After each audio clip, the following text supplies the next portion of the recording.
Morning, good morning, everyone. We will proceed with the oral arguments today, starting with Paris versus Nurse, number 96 of 2020. And for the appellants, we have Marshall A. Webster, Sr., and Attorney Rhea Lawrence for the appellees. So, Attorney Webster, you wish to reserve any time for rebuttal? Okay, you are muted now, so you need to unmute so we can hear you. Okay. Good morning, Your Honors. Good morning, Justices for the United Supreme Court. Marshall Webster on behalf of the appellant, Mr. Joseph Paris Jr. Yes, Your Honor, I'd like to reserve 5 minutes for rebuttal. Okay. If you could just move yourself a little to the center, just a little. Okay, there you go. There you go. Well, you may proceed. All right. Good morning again, Your Honors. Again, Marshall Webster on behalf of the appellant, Mr. Joseph Paris Jr.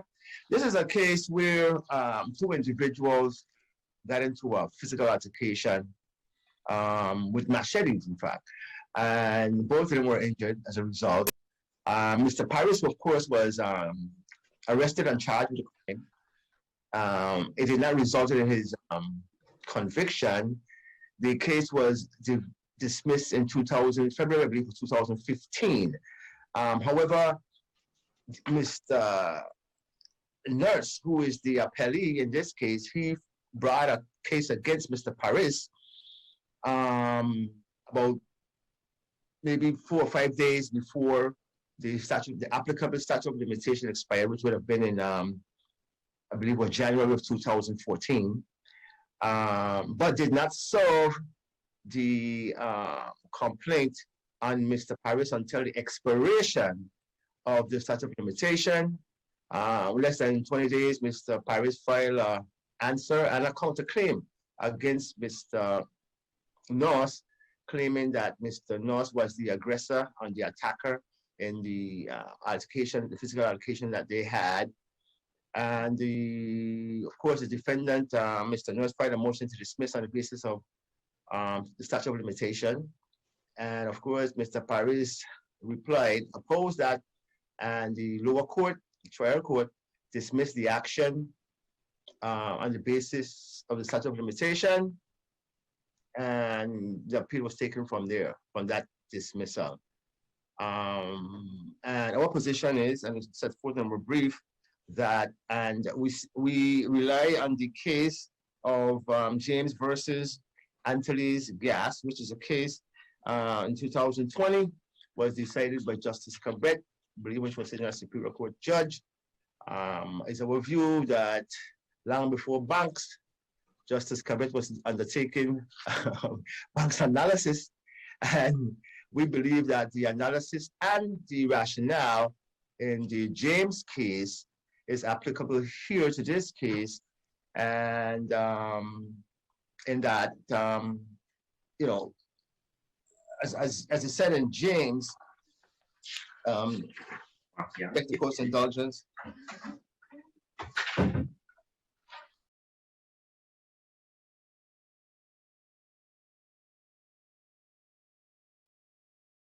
The equitable policy on consideration would suggest that where someone brings a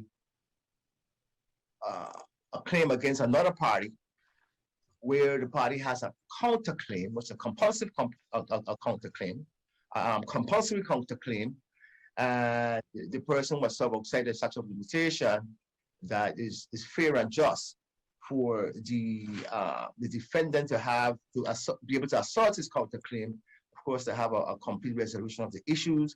It will require no prejudice to the plaintiff bringing the case, because he's pretty much aware of the nature of the case. They include the same witnesses, essentially the same evidence, and nothing will be different. Also, it would seem to avoid chicanery and cleverness well, you want lawyers to be clever, but you don't want them to be to the point where the cleverness, which is the point of being somewhat tricky or unethical. Because let me ask you though. Here we have a statute, yes, right? Section 31 that says when a claim, if you have an action against someone, when it should be brought. I guess you have Rule 13 on compulsory counterclaims. Since these are rules and statutes, why do we need a bank's analysis?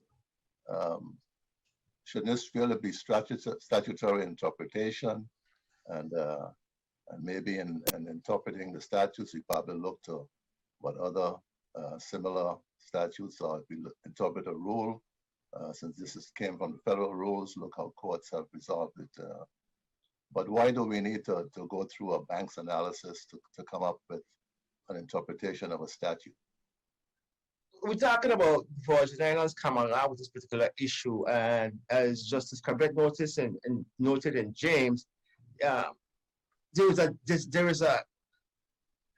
conflict in the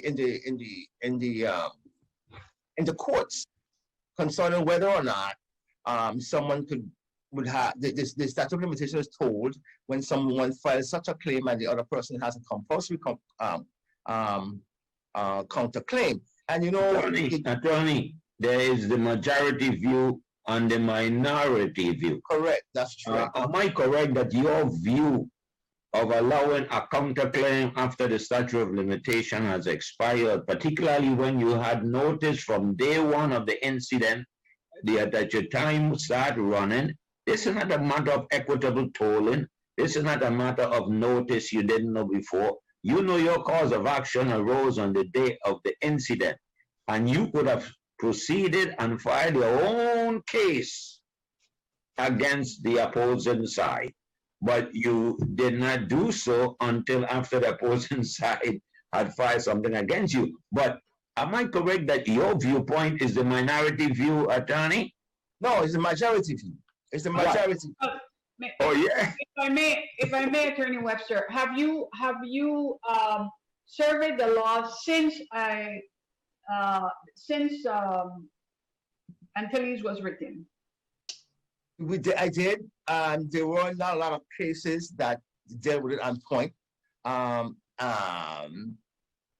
think the majority view and the minority view has not changed since 2000 in terms of how the other jurisdiction view the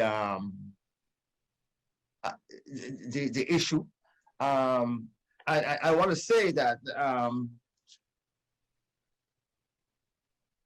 I just to answer Justice Swan. Right. I want to remind Justice Swan that my client was under prosecution at the time. His prosecution did not end until a year after the statute of limitation had expired.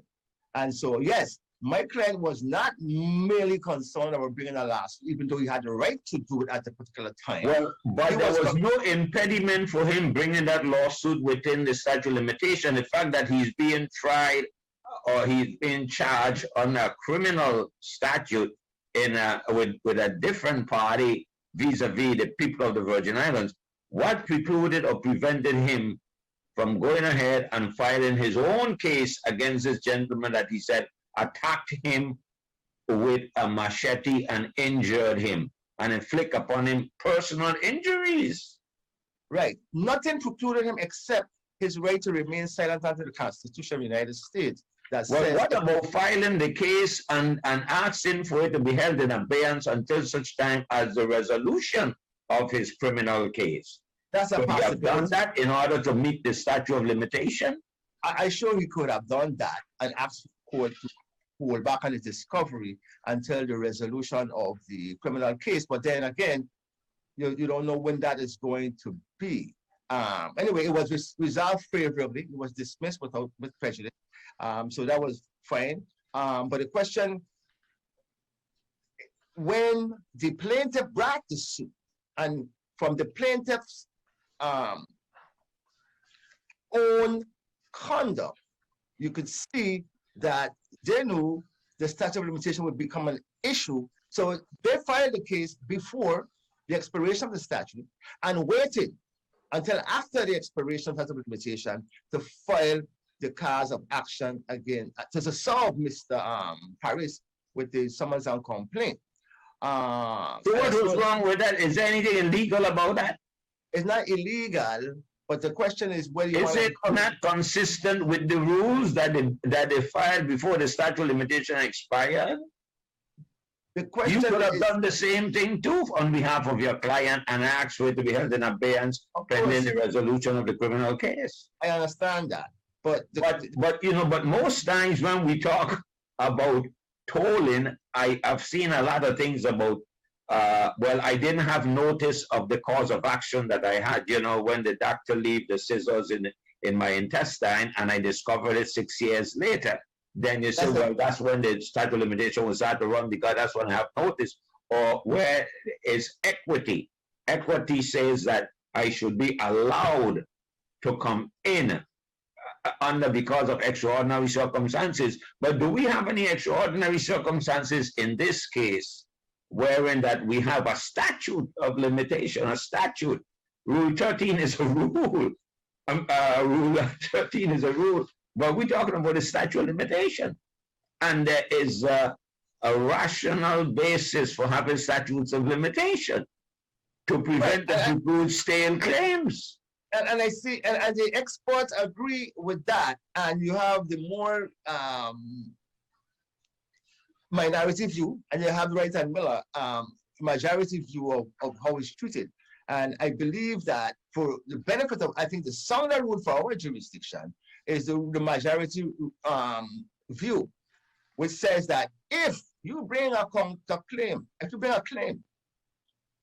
and you know the other party has, what's the prejudice to the other party? He already knows the other party is going to refute the claim. And so he waits until the last day, files the claim in the court, holds the complaint, and then files it outside the statute. Is that what we're trying to encourage in our jurisdiction, that type of practice? I mean, if that's what it is, and that's good practice of law, all right, attorney, that's fine. Attorney, we have the counterclaim and cross-claim is basically something that we got under the Virgin Islands civil rules we got from the feds. Am I correct? That's correct. Yes. All right. Well, isn't there a whole lot of federal law that talks about a lot of other juries are held that a counterclaim for affirmative defense is subject to the applicable statute of limitation. That's the Third Circuit in 1984. All right. And then in the 11th Circuit, in 1984, the disallowed time barred affirmative claim to be brought as counterclaim. And then you have the 7th Circuit in 1980, say a counterclaim for affirmative defense may not be asserted if barred by the statute of limitation. So there's a lot of case law precedent following Rule 13, at least in the Federal Circuit, which is persuasive authority as to the interpretation of Rule 13 that bars counterclaim when the statute of limitation has run on them. Because remember, you are the force behind the claim. You don't need for your opposition party, for the plaintiff to file the case. You don't have to wait for the opposition party to file the claim. You could have filed your own claim and let them file a counterclaim if they so chooses. Since this is nothing more than two gentlemen, one is a security guard, the other one is a cleanup man at the complex, at the hotel or whatever, and they get into an altercation over coconuts. Yes. Because the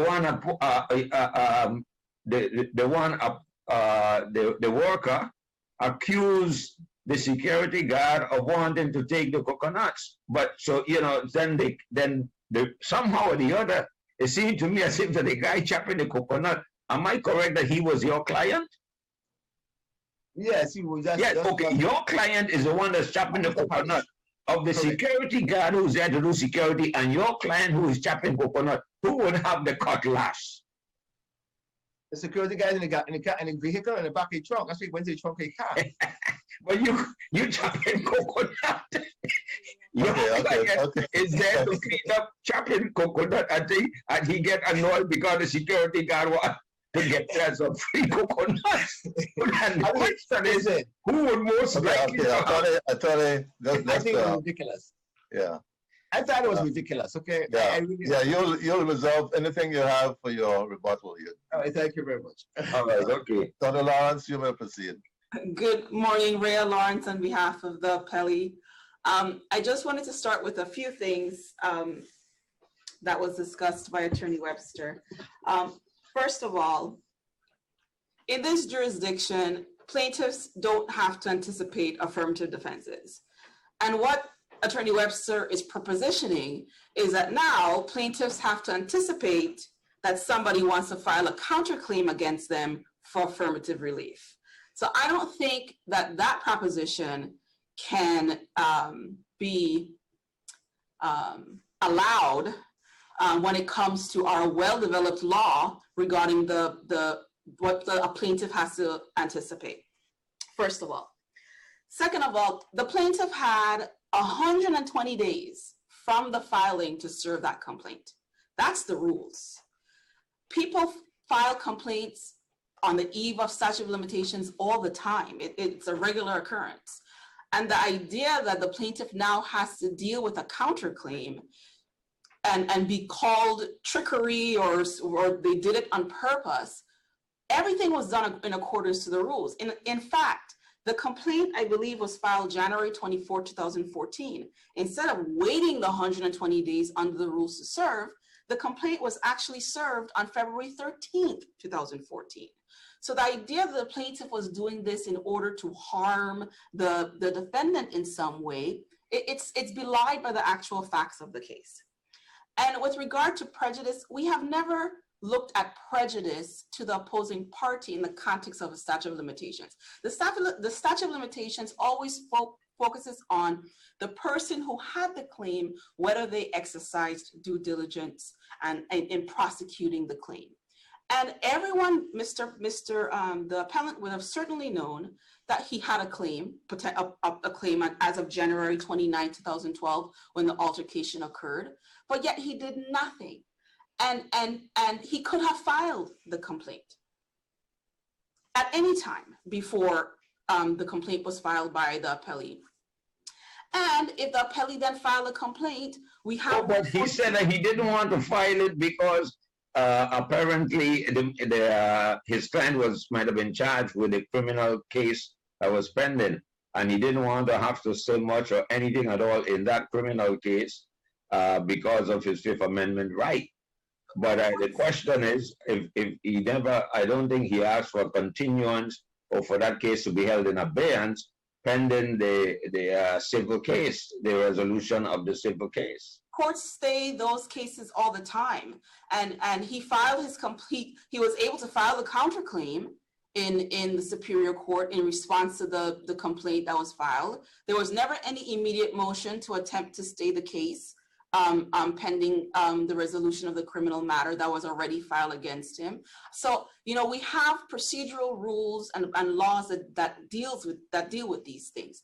Under Rule 42, the two cases could have been consolidated, and if he needed to be able to assert the defense, he never did assert that Fifth Amendment defense in any of the case, any of the filings that he made before the Superior Court.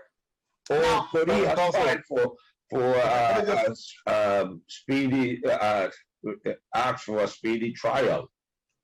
In the criminal matter? In the criminal case, if you were going to file a civil case within the statute of limitation, I was concerned that the criminal case, he might have to testify in the criminal case, and he didn't want to do so. Once the criminal case, once he has filed his civil case, he never had to worry at all, but he could ask for it to be expedited. He could have filed a motion and said, speedy trial, judge, I have this civil case. I want my criminal case to be expedited on the calendar because I don't want to litigate my criminal case when in fact I have a civil case emanating out of the same transaction and occurrence. But he would Could have have had done that. testimony in the civil matter anyways that was filed against him. And on the appellee's affirmative claims against him, he would have had to have given testimony. And there was never, in all the years that case was pending affirmatively against him, there was never any claim that he couldn't give testimony or answer interrogatories or do discovery because of the pending case that was against him in the criminal matter. So I just don't believe that that was a viable reason not to be able to have filed a case. Attorney Hodgson, Justice Hodgson. Attorney Lawrence, yeah, I just want to ask you something. Let's say that your client, realize that he has this claim that he wants to file. He comes and he talks to you, and when you explain to him all that he has to go through, he decides, you know what, I'm not going to bother. I'm just going to let it go. I'm not going to tie up the court system with this little case. I'm going to let it go. But the day before the statute run, the other guy in the fight comes and he files a case. Do you think it's fair then that your client would be precluded from bringing a counterclaim in that case? Yes, because the statute of limitations would have run. We have well-established bodies. So then you're saying that no matter how frivolous a case or whatever, the only way you can protect yourself is to file the case and clog up the court system. Wouldn't that be encouraging litigation rather than trying to avoid? Well, I don't think, if the client changes his mind about filing a lawsuit, I don't think we can classify it as frivolous or not. People make decisions as to whether or not they're going to pursue the claim. But his time has run. And we would have advised him, your time is running. So you make your decision quickly. And once you've made your decision, the SOL is 2 years and it's expired. No, I don't believe that simply because somebody filed a case against him now, that he gets to retaliate and file a counterclaim. If it wasn't good enough to bring affirmatively, then it's not good enough to bring as a counterclaim.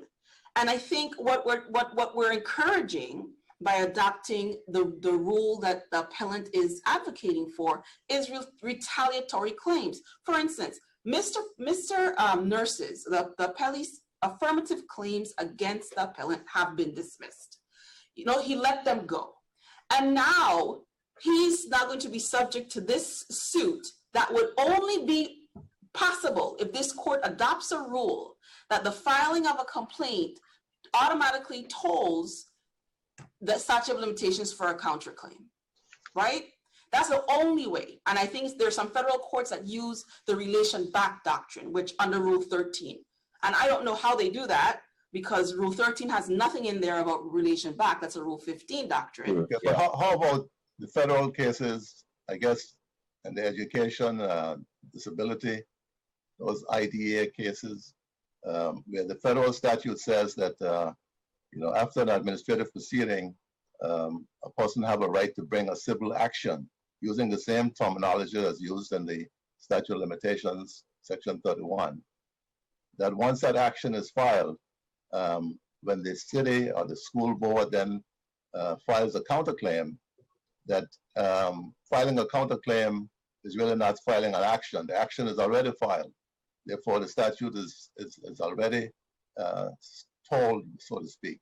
And you have the Third Circuit and many other cases that have ruled that way. Does that carry any weight to us? I hate to talk on a body of cases that I haven't reviewed. I'm not familiar with those cases. Well, if you read, I think they may have been cited in the More Federal Practice article that you cited to a lot. Well, More is the treatise that actually agreed with our position. I know, that's what I'm saying. You cited to that, and right. Cited so if indeed those body, I don't believe that for purposes of our Rule 13, and the reason we did a Banks analysis is because I don't think Rule 13 or the statute permits this. So we did a Banks analysis because this would have to be a judicially created, in my opinion, another judicially created tolling doctrine, because the statute doesn't have it in there. The Rule 13 doesn't have it in there. It's explicit that you only have what you can only file what you have. Well, the rule says that you bring all any claims that you have, you must bring them as a counterclaim, and it sets forth times within which the counterclaim has to be brought on an answer, and how long you have an answer, 20 days after you're served to file that answer. So it's not as if it is, some prolonged period. Well, Rule 13A is clear that you can only bring what you have valid at the time of service. See, that's a qualifying language in Rule 13A that we can't ignore. Rule 13A specifically says, I have the rule in front of me. It says here, in pleading, a pleading must state as a counterclaim any claim that at the time of its service, the pleader has against an opposing party. So that's the qualifier. And Rule 13, unlike Rule 15, doesn't have a relation back doctrine that was promulgated as a part of that rule. So the difference here is, at the time of service, that claim was not valid because it had expired under our statute of limitations. So Mr. Paris didn't have a claim. So that's why we believe Rule 13A would provide no relief. I'm well aware there are federal courts who are in the minority who, have looked to Rule 13A and created a relation back doctrine to preserve those claims. But from my viewpoint, that's what they have held is that filing a counterclaim is not filing an action. So therefore, you are filing a case in an already filed action, and if the statute is the same for both parties, and that first action was filed, why isn't it in the same action? I don't agree with that logic at all, because if you look at JA 37 and the counterclaim that was filed by Mr. Paris, this is not just a part of the same action. Like, he has filed a completely different case. He said he was the one that was injured, and specifically, this is a counterclaim for damages and personal injury to defendant counterclaimant Joseph Paris caused by plaintiff Clayton. That's paragraph 2. Paragraph 6, he says, as a result of plaintiff's attack, defendant counterclaimant suffered serious bodily injuries, mental and physical pain and suffering, emotional distress. He has his own separate claim for affirmative relief based on a completely different set of operative facts. That the plaintiff in the underlying one, in the case, was the one who attacked him. That's a case that's completely different than what was filed against Mr. Paris, which is that Mr. Paris attacked him. Criminal charges were brought based on those operative set of facts as well, and that Mr. Nurse suffered physical injury and damages. So I disagree that simply filing a complaint now tolls everything, and Mr. Paris should be allowed to bring a counterclaim because the complaint was filed. I disagree. I agree with Moore and all of the jurisdictions that have held that if it's a counterclaim of defense or for recoupment or for set off, you're defending, yes, you should be able to bring that counterclaim. But if it's one for affirmative relief, nothing prevented you from filing this case in the 2 years that you had to do so. Nothing prevented it. You should, as the plaintiff, the counter plaintiff, be diligent with your rights. And this court has said this repeatedly. We focus on the plaintiff's due diligence with the rights that he had to bring this case. And the fact that he did nothing until the case was filed, and then, he didn't even appeal the dismissal of St. Croix Financial Center. And the Superior Court disposed of that case for the exact same reasons. Okay, this was clearly a retaliatory claim. And like I said, the claims against Mr. Paris have been dismissed by the Superior Court. And the idea that he will now have to be... That was a cross claim though, right? No, the cross claim and our affirmative claim against Mr. Paris was dismissed. So I know, but you're saying that that he did not appeal the dismissal of the cross claim, right? That's correct, but the I'm rationale, saying you have a cross claim, and here we're dealing with a counterclaim. So I understand that, but the rationale was exactly the same. The Superior Court disposed of the both cases against the case against Mr. Nurse and the case against against St. Croix Financial.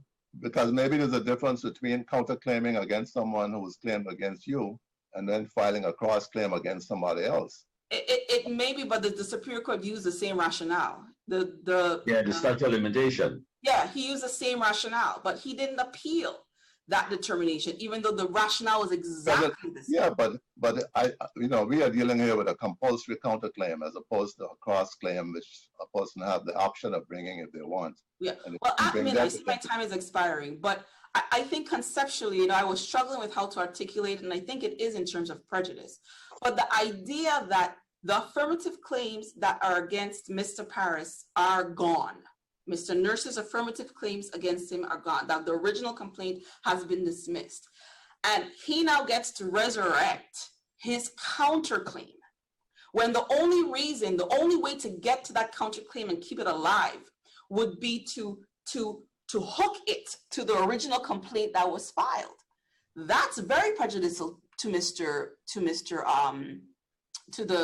plaintiff, who is appellee now, Mr. Nurse, because how does he get to keep his claim alive when the only reason he even has it is because it was related back or told because of the original complaint that no longer is in existence?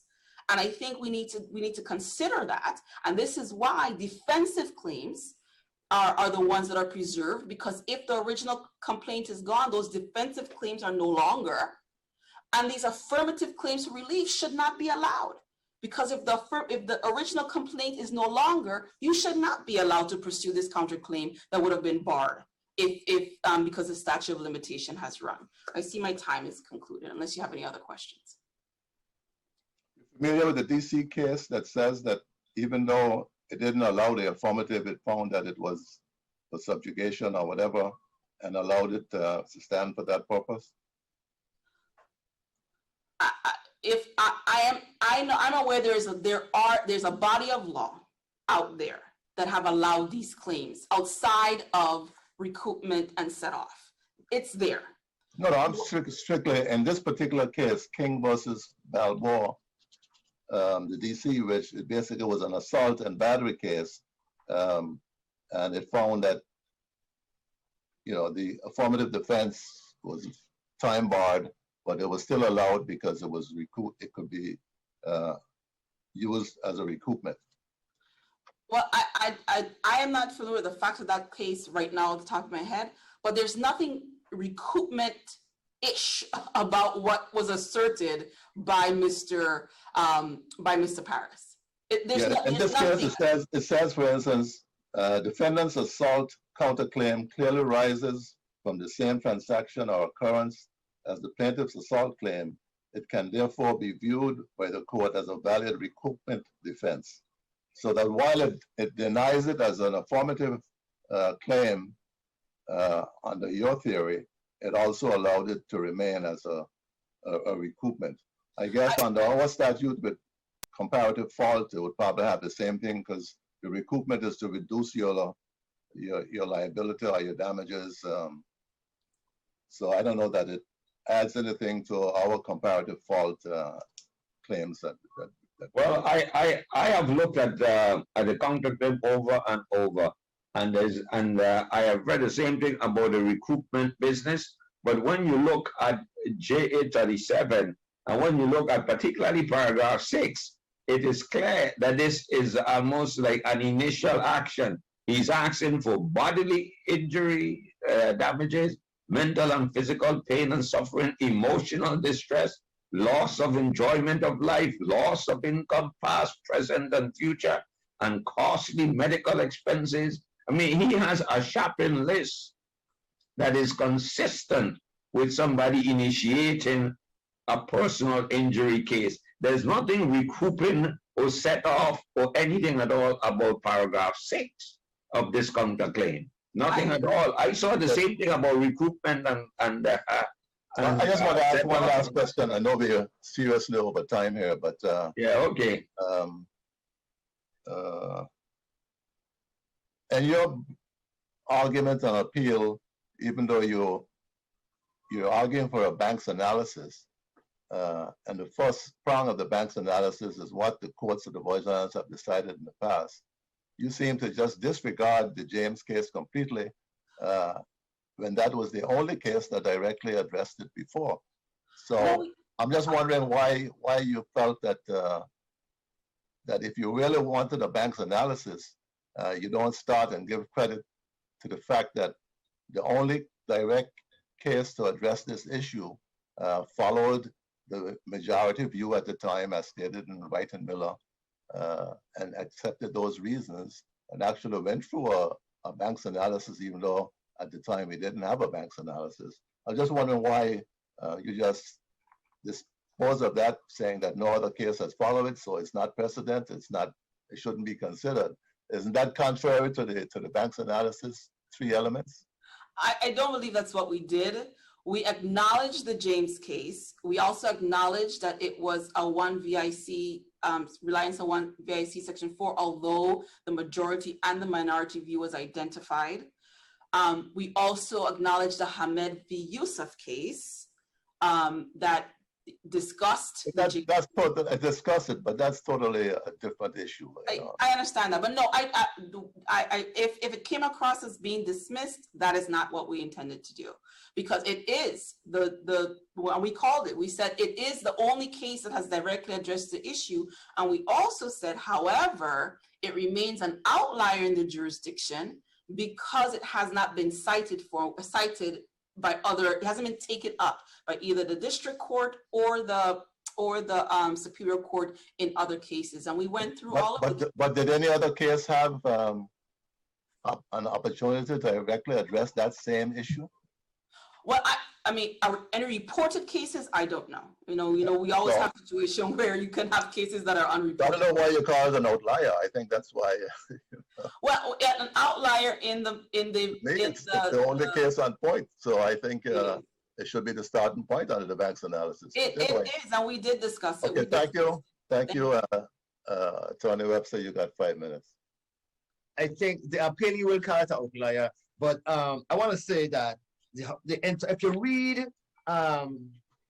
Federal Rules of Procedure 13A, the way the appellee is reading it, then you will never even get to the minority view of Moore. So you can't argue that you're applying 13A strictly and the way she's trying to interpret it, and then you get to the minority view of the Moore decisions.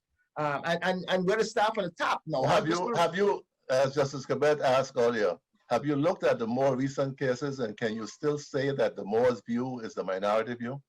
Yes, because not only that, I've done it, the court did it, and counsel for the plaintiff did it as well. And we all came to the conclusion that James is the majority view. Okay? But they're asking you to move away from the majority view and accept the minority view of Moore and their line of cases, for whatever reason.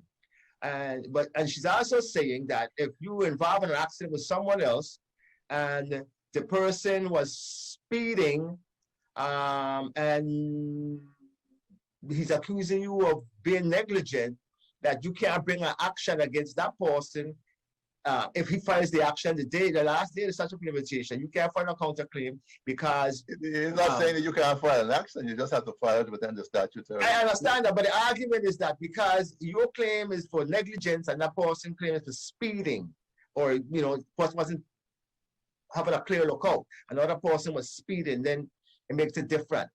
It doesn't. It's the same cause of action, it's the same transactional occurrence.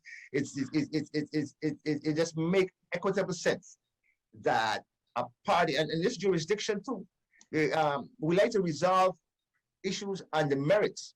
And I believe that James' decision is the right decision, that it should be pulled or suspended as far as it concerns a compulsory complaint or compulsory counterclaim that arises out of the same transaction and occurrence as the complaint.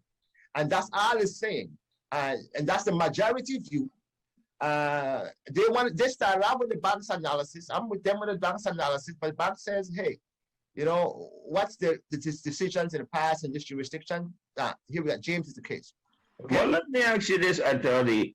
Whether it's the majority or minority view, the fact still remains that the statute of limitation was initially applicable to both parties. Agree. And both parties had the same right to file within the statute of limitation. And there's a rational and viable basis as to why we have statutes of limitation. That is to truncate or cut off stale claim filing. It was never the intent of the statute of limitation, really, in terms of to allow somebody to come in simply because they have a claim and they have no basis except that somebody has filed a lawsuit against them, such as this, and you have the counterclaim. But your counterclaim arose the same time, came within the same statute of limitation. You could have filed that. You could have complied with the statute of limitations. There's absolutely nothing at all to preclude or prevent you from doing so. Whether it's the minority view or the majority view, you still had this, both parties had the same rights when it comes to the statute of limitation. Yes, but my client was under prosecution. And as you mentioned, every defendant charged with a felony asks for a speedy jury trial.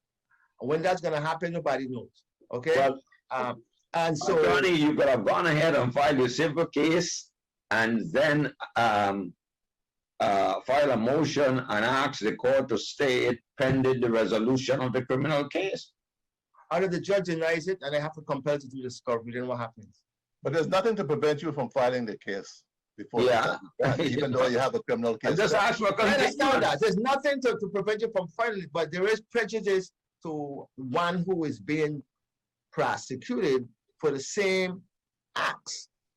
No, well, you really don't know that, attorney, until you have gone through the process of filing the civil case within the statute of limitation, alerting the court, and I don't think that our judges are so callous that they wouldn't understand that that there is a criminal case pending against your client emanating out of the same transaction and occurrence. If it's a felony, what was a felony? A third-degree assault. 15 at a 5-year felony for assault with a deadly weapon. I don't think that that our judges would not have given you some sort of relief. But I will show you the predicament that your client was in. But the statute limitation is there for a purpose. It has a basis, has a rational basis. I want to show you, Judge Swan, if you're being prosecuted for a felony that will put you in jail for 20 years, you won't be considering and thinking about filing a how much case for 20 years. You talk about assault. What did they charge him with? They are charging with a deadly weapon. With a deadly weapon. 15 years for the weapon. 15 years for the assault. First degree assault with a deadly weapon. That's a consecutive sentence. You will not be thinking about how much money you will get from suing the other guy who chopped you up, who's the security guard. You're gonna be thinking how you could save your life. And your life is, at this point, you're looking at, you're in jeopardy. You're on bail, and you all got all the considerations that have to deal with a prosecution, a criminal case, where you believe that you may be innocent. And so the dismissal. All that is speculation, though. All that is speculation until you have gone through it. It is speculation that the Superior Court would have denied your motion. Yeah, I'm not saying that. I'm saying that the defendant or Mr. Paris concern was not how much money he could get from Mr. Nurse from a prosecution, where Mr. Nurse is a security guard, versus what Mr. Paris was facing at the time in his life. He was looking at. Attorney, you have a shopping list in your counterclaim for past, present, and future relief and damages. I mean, the only thing I haven't seen here, you must have overlooked that in terms of I don't know why you didn't ask for punitive damages, but for all intent and purposes, you have the regular shopping list. So, you know, I mean, this is no, you know, they had all the medical. I didn't even know that he had any kind of medical expenses, you know. I He mean, had lost his hand. He lost his hand actually.